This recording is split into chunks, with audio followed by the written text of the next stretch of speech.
тағы қарсылығым, анау ананың әні, мынау мынаның әні екен деп білгіштер қаптап кетті.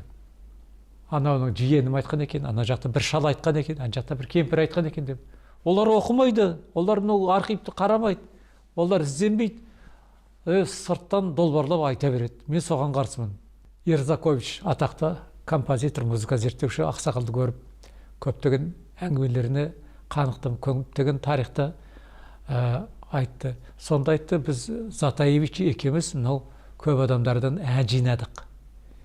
Затаевич жазған адамдарды мен де жазам. Кешегі Ахмет Байтұрсыновтан, Ілияс Жансүгіровтен, Сәтбаевтан бәрінен мен де жаздым деп сөйтеді.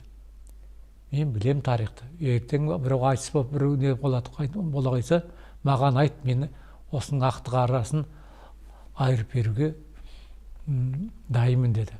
Ілияс Жансүгіровтің 13 әні, жетісудің әндері, тек ол бір әннің ғана сөзі жоқ, оған сөздері жазған деп сарғайған папканы көрсетті.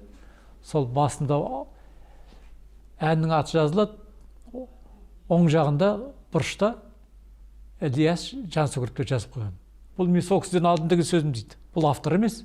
Біздің адамдар шастырып, мынау ана кісінің әні екен, анау ана кісінің әні екен деп жаңағы елдің томпышып жүрген себептері сол.